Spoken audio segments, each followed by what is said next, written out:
Guys, it's Brendan the Paleo Dude, and welcome back to another exciting Jurassic World unboxing and review video. Today we'll be taking a look at the new Lab Lockdown Tyrannosaurus Rex from the Jurassic World Rebirth lineup. This one was just dropped today.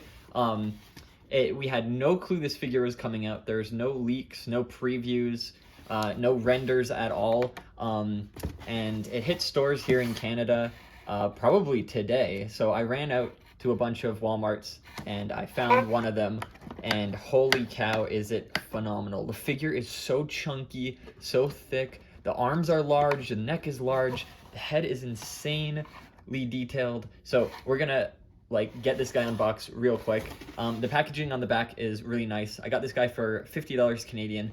You can see the tongue sticks out, the teeth are all rubbery and super sharp, and there's a little button on the back. So I feel like this figure is going to be basically like our basic chomping Rex from the first Jurassic World lineups, where it just has the basic chomp. There's no electronics to it.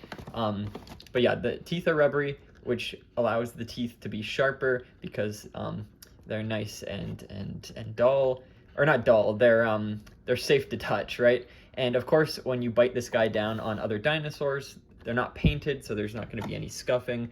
The tongue is also rubbery, and it stays static in the mouth like that. And the neck, you can pose it around, which is really cool. It says it is 8 inches long. Now this guy is actually tiny compared to the Mosasaurus and the Quets in the back there, which I'll do a size comparison video later after their unboxings.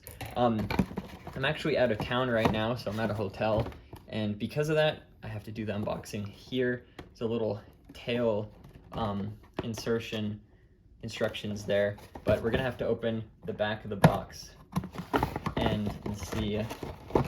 Hold on. There might be one more thing holding it in.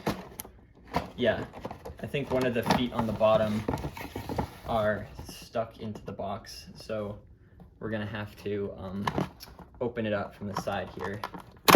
Whoops. This is not gonna be the most beautiful unboxing. There we go. Let's see what's going on. Yep, there's a little plastic tab in there. So I'm gonna have to rotate that. I don't know which direction to go. There we go. Oh, the box is mutilated. Okay, there's the Rex. I kind of messed up the foot. Let me fix that. Does she or he stand without the tail? Nope. I'll grab the tail real quick.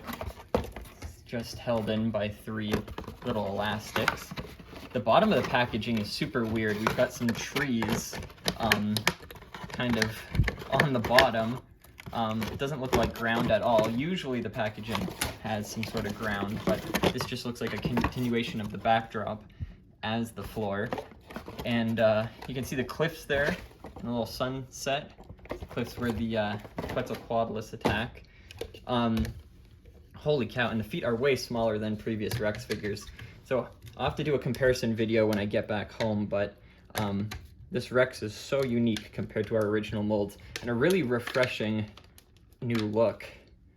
Let's see, what am I doing wrong? Gotta snap the tail in.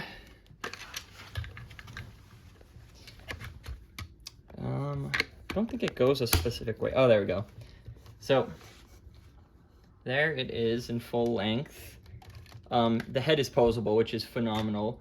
You can rotate it around really nicely, and it still chomps in whatever position you put it in, which is really cool. And so this one being called Lab Escape, I wonder if this is like a flashback Rex to when everything went wrong in the past and they all broke out, which would be super cool. It's got these big osteoderms down the back, rows of 3, all the way down to the tail. The stripes end at the tail, so we don't actually get a color pattern on the tail, but that's completely fine. We do have colors on the face, which is really nice. We've got some stripes, and of course there's scarring. Let's see, there we go.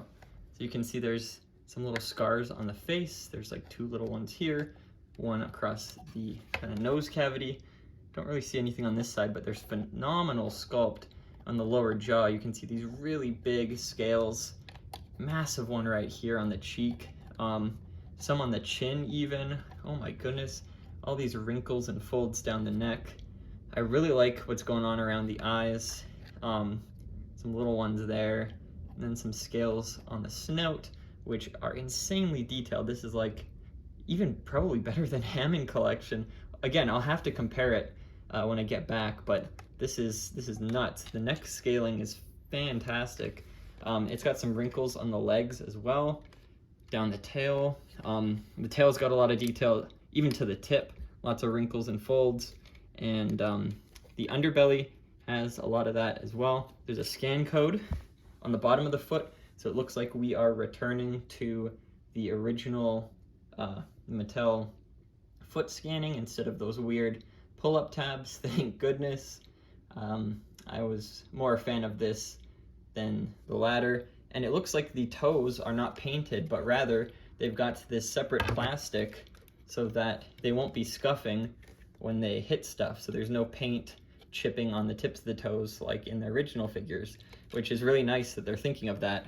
The arms are huge, they're beefy. I mean, they're not long, but they're way thicker than what we've previously gotten, and I feel like they make the previous Rex figures' arms look very spindly and thin, but they've got some rotation and articulation where they connect to the body. They kind of are pronated, which is nice, and they've got a lot of life to them. They look like they're in movement, curled in, way better than a static position for sure. And I love the way that they can rotate down and kind of fold in like that. I think that's really cute.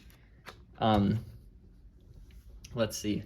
There's the neck upwards, and then the neck down. Of course, the legs have articulation, I hope. So you can make it chomp small dinosaurs or roar up at the sky. Let's see if it goes up one more. Oh, it does. Holy cow. So, let's see. Yep, chomping feature still works like that.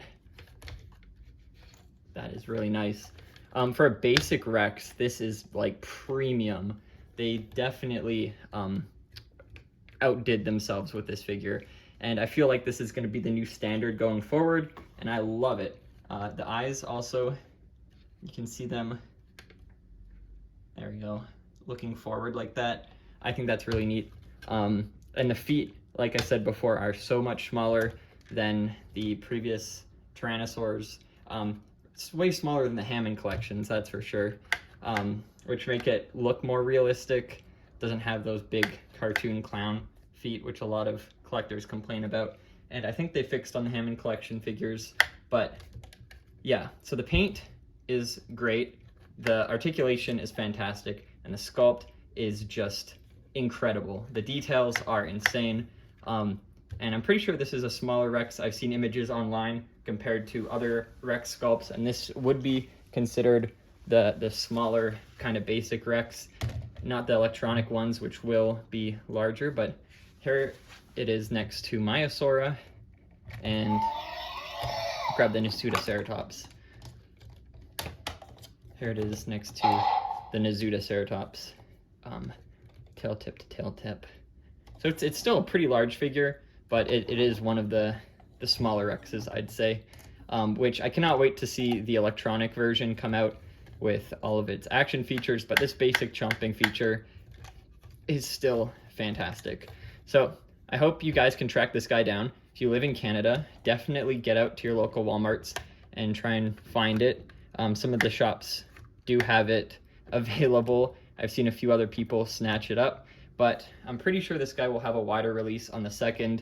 So if you can't find it, definitely make it out on May the 2nd and try and score one, because this figure is a must-have, especially just for the sculpt alone. Holy cow. Okay, so I hope you guys enjoyed this video. Be sure to check out my previous ones unboxing the Nasutoceratops and the Maiasaura, and stay tuned for my Mosasaur unboxing and Quetz unboxing, which I will literally post whatever right after this one. So that'll be uploaded soon. For now, check that out if you haven't, and wait for these guys. I'll see you all in the next one. Bye-bye.